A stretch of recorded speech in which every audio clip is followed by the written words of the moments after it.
Hello 12th class. Welcome back on साया Saran classes. Student मैं आपके सामने फिर हाजिर हूँ अकाउंट की एक और न्यू क्लास के साथ. स्टूडेंट आज की क्लास को स्टार्ट करने से पहले देख लेते एक एनर्जी भरा मोटिवेशनल थॉट जो कि है जब सब साथ छोड़ दे तब किताबों को अपना हमसफर बना लो.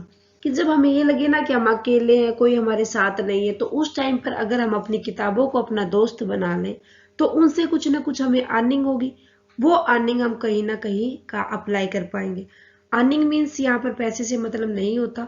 एजुकेशन कुछ ना कुछ हमें अर्न होगी तो जो वो अर्निंग होगी हमारे पास एजुकेशन की उससे हमें एक सक्सेस मिलेगी. सो इसी के साथ करते हैं आज की क्लास स्टार्ट हमारी. सो 12th क्लास प्रीवियस क्लास के अंदर हमने डिस्कस किया था डिसोल्यूशन ऑफ पार्टनरशिप फर्म को. उम्मीद है कि आपने अच्छे से उस चैप्टर को क्लियर कर लिया होगा. फिर भी स्टूडेंट अगर कहीं कोई दिक्कत रहती है तो प्लीज प्लेलिस्ट में जाके प्रीवियस क्लासेस में चैप्टर को देख लें. आज हम डिस्कस करने जा रहे हैं chapter number 8 accounting for share capital कि किस तरीके से शेयर कैपिटल के लिए हम अकाउंटिंग करते हैं. आज की क्लास रहेगी हमारी कि कंपनी क्या होती है और उसकी कैरेक्टरिस्टिक्स क्या होती है. करते हैं आज की क्लास स्टार्ट हमारी. Meaning of a company. एक कंपनी का मीन क्या हो जाता है एज पर section 2 subsection 20 of company act 2013. Company mean a company incorporated under the act और एनी प्रीवियस कंपनी लॉ. कि जब कंपनी एक्ट 2013 के सेक्शन 2 सब सेक्शन 20 के अकॉर्डिंग किसी भी कंपनी को अगर कंपनी एक्ट के अंडर इनकॉर्पोरेट करवाया जाए या कोई भी उसका प्रीवियस लॉ था कंपनी का उसके अगर हम उसको इनकॉर्पोरेट करवा लेते हैं उस कंपनी को तो वो एक कंपनी कहलाती है. लीगली फॉर्म में आ जाती है तो जो लीगली फॉर्म होता है वही उसका कंपनी कहलाती है वो तभी. सो अदरवाइज तो वो कोई भी पर्सन ऐसे ही कोई काम स्टार्ट कर दे वो कंपनी के अंडर कब आएगा जब उसको हम लीगली अप्रूव करवाएंगे कंपनी एक्ट 2013 के according. Second, a company or a joint stock company is an entity incorporated by a group of persons through the process of law in order to undertake a business. कि एक company या joint stock company उसकी जो खुद का अस्तित्व होता है वो इनकॉर्पोरेट किया जाता है या तो बहुत सारे पर्सन्स के द्वारा या किसी भी एक ग्रुप के द्वारा पर्सन्स के ग्रुप के द्वारा. ऐसा नहीं कि एक व्यक्ति अपनी कंपनी बना लेगा, नहीं, ग्रुप उन पर्सन्स का ग्रुप होना चाहिए और उसको इनकॉर्पोरेटेड करवाना चाहिए हमें. कौन सी प्रोसेस के अकॉर्डिंग कंपनी लॉ या कंपनी एक्ट 2013 के अकॉर्डिंग. अगर उसको बिजनेस को इनकॉर्पोरेटेड करवा लेते हैं हम तो वो कंपनी या जॉइंट स्टॉक कंपनी कहलाती है.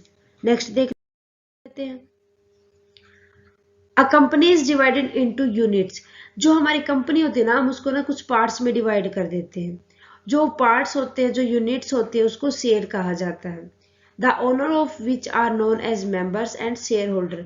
जो उन पार्ट्स का जो पार्ट्स बनाए थे ना जिन यूनिट में डिवाइड किया था उनको शेयर कहा गया था. उन शेयर का ओनर इनका ओनर कहलाता है मेंबर्स या share holder. Next, company is an artificial person which is separated from its member share holder. कि जो कंपनी होती है ना वो अलग होता है उसका अस्तित्व जो उसके मेंबर्स होते हैं जो उसके शेयर होल्डर होते हैं उनसे. देयरफॉर इंसॉल्वेंसी और death of A member does not affect the company. कि अगर किसी पार्टनर की डेथ हो जाती है वो इंसॉल्वेंट हो जाता है तो उस कंडीशन में कंपनी के ऊपर कोई इफेक्ट नहीं पड़ता. द कंपनी कंटिन्यू रहेगी even if A member become insolvent और डाई. जब तक वो जो मेंबर थे ना या तो उनकी डेथ ना हो जाए सभी के सभी या वो इंसॉल्वेंट ना हो जाए तब तक वो कंपनी चलती ही रहेगी.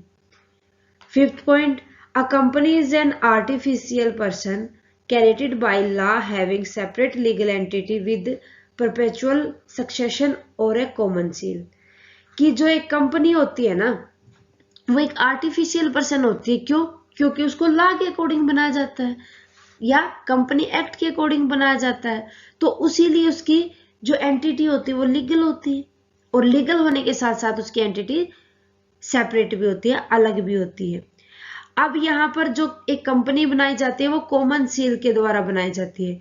कॉमन सील यहाँ पर होती है स्टूडेंट, अगर किसी भी कंपनी का फॉर्मेशन करवाते हैं, उसको बनाते हैं, तो जो कंपनी वो खाली किसी भी पर्सन के, जो उसके पार्टनर्स होते हैं जिन्होंने वो कंपनी स्टार्ट करनी है, उनके साइन से काम नहीं चलेगा, बल्कि सभी के बिहाफ में एक कॉमन सील बनवाई जाएगी और उससे उनकी राय देखी जाएगी कि क्या ये इस लायक है या नहीं है कि कंपनी बना दी जाए।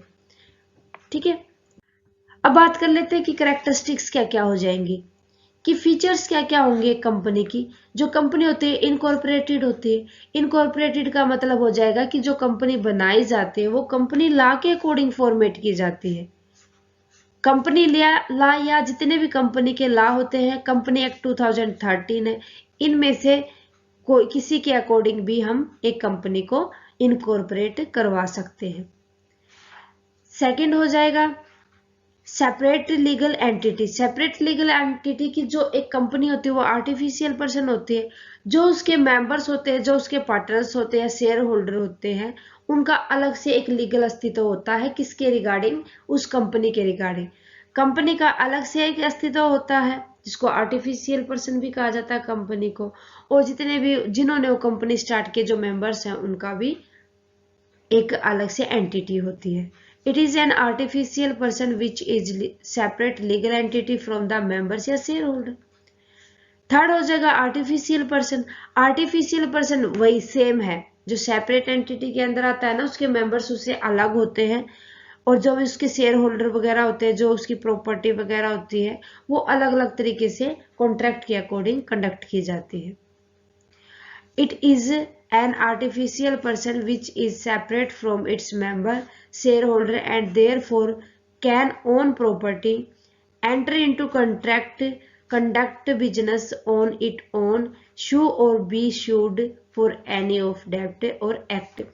कि जो आर्टिफिशियल पर्सन होता है वो कंपनी को कहा गया है क्योंकि उसका एक लीगल एंटिटी होती है जो उसको किसी भी कंपनी एक्ट या कंपनी लॉ के अकॉर्डिंग जो एस्टेब्लिश या इनकॉर्पोरेट किया जाता है, वो और उसके पर्सन्स का अस्तित्व अलग होता है। ठीक है, वो दोनों अलग अलग होते हैं। जिस तरीके से अगर बात करो डेट वगैरह होते हैं, डेट वगैरह सबसे पहले तो ऑफर किए जाते हैं जितने उसके पार्टनर्स होते हैं। अगर फिर भी पार्टनर्स ना हो तो खुद को ही उसको कंट्रोल करना है। ठीक है, क्योंकि डेट अगर ज्यादा होंगे तो हम पे नहीं कर पाएंगे, कंपनी के पास भी अगर ज्यादा होंगे तो कंपनी भी पे नहीं कर पाएगी। Next, perpetual existence.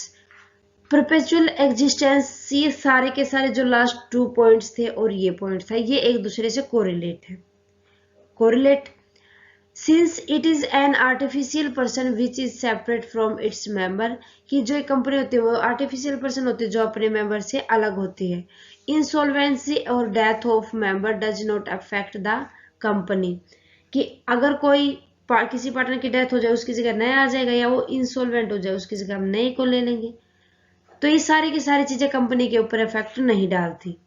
For example the company continue even if a member become insolvent और die, life of company come to an end only by winding through the process of law, कि कितने partners की death हो जाए, कितने partners से insolvent हो जाए, जब तक कंपनी लॉ के अकॉर्डिंग कोई इंफॉर्मेशन नहीं आती उसको बंद करने की कंपनी को, तब तक वो कंपनी बंद नहीं की जाएगी।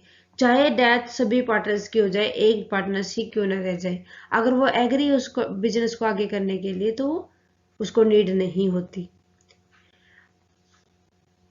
नेक्स्ट देखो, लिमिटेड लायबिलिटी। लिमिटेड लायबिलिटी के अंदर आ जाएगा कि the member of a company are liable to the extend of value of share subscribe by them and amount guaranteed to be paid at the time of winding up in case of company limited by guarantee. कि limited liability कि जब भी पे की जाएंगी जब उनके पास जितनी भी वैल्यू है शेयर्स की, उनका सब्सक्रिप्शन मिलेगा, वो तभी लायबल हो पाएंगे जितने भी लायबिलिटीज को है एक फर्म की उनको पे करने के लिए। अब अगर ज्यादा हो जाती है लायबिलिटी तो उस कंडीशन पर उस कंपनी को या उस जो भी चीज होती है हमारे पास उसको वाइंडिंग अप करने की मजबूरी हो जाती है। However the liability of the member is unlimited, कि जो लायबिलिटीज होती है किसी भी मेंबर की वो अनलिमिटेड होती है, अनगिनत होती है। So in case in the company that is incorporated by with unlimited liability of the member is unlimited. तो अब देखो किसी भी इनकॉर्पोरेशन की अगर उसकी लाइबिलिटी अनलिमिटेड होंगी तो एक मेंबर की लाइबिलिटी भी क्या होंगी, अनलिमिटेड होंगी। उसके भी तो दायित्व उसकी कंपनी के अकॉर्डिंग चलेंगे, बेशक ही वो एक लीगल सेपरेट एंटिटी हो। ओके, नेक्स्ट देखो ट्रांसफरेबिलिटी ऑफ शेयर। यहाँ पर शेयर्स को देखो एक यूनिट बना दी गई थी कंपनी के अंदर, उसकी एक्टिविटीज को कुछ यूनिट के अंदर डिवाइड कर दिया था, उस यूनिट को शेयर्स कहा गया था। तो यहाँ पर transferability of shares of a company other than a private company are freely transferable. कि प्राइवेट कंपनी के ऊपर थोड़ी सी लिमिटेशन होती है कंपनी एक्ट के अकॉर्डिंग, और जो गवर्नमेंट कंपनी होती है वो इजीली अपनी शेयर्स को ट्रांसफर कर सकती है। For a private company transfer of share is regulated by artificial of association. जो प्राइवेट कंपनी होती है ना वो अपने शेयर्स को ट्रांसफर करती है ओनली एक जितने भी आर्टिफिशियल ऑफ एसोसिएशन के रूल है उनके अकॉर्डिंग। मैनेजमेंट एंड ओनरशिप, यहाँ पर मैनेजमेंट की बात की जाए और ओनरशिप की बात की जाए, एक पर्सन भी जो उसके अंदर है वो भी अलग होते हैं और जितने भी वो एक कंपनी होती है वो भी अलग होती है। तो उनको मैनेज करना और उन चीजों का ओनर, तो आपको बता ही दिया मैनेज करके चलना सारी की सारी चीजों का, वो भी अलग अलग होता है ओनर के अकॉर्डिंग। ठीक है, share holder of the company are known as the owner of the company and therefore ownership of a company remain with the share holder. कि भाई यहाँ पर जो ओनरशिप होगी ना वो शेयर होल्डर के साथ रहेगी कि उसने कितना परसेंट लिया है अपना। To manage the business activity of a company representative and the chosen who are known as director. अब ये सारी की सारी चीजें डिसाइड की जाएंगी जब कंपनी का डायरेक्टर चूज किया जाएगा। तो हमें जो डायरेक्टर बनाते हैं वो इसी बेस पर बनाया जाता है कि इन सारी एक्टिविटीज को वो देख सके। Therefore management and ownership are separate. अब यहाँ पर मैनेजमेंट की अगर हम बात करें तो ओनरशिप की बात करें तो भी ये दोनों के दोनों चीजें अलग हो जाती है। Common seal, I cannot sign or enter into any contract on the by signing of the document। किसी भी डॉक्यूमेंट के ऊपर बिना साइन किए अगर कोई भी कंपनी वगैरह तैयार की गई है तो वो उसके लिए एक कॉमन सील तैयार करेंगे जिस पर बहुत सारी कंपनी के अफिक्स एक पर्टिकुलर मेंशन करके चलेंगे कि कंपनी का नाम क्या है, जो सारे के सारे डॉक्यूमेंट के लिए इंपॉर्टेंट होती है।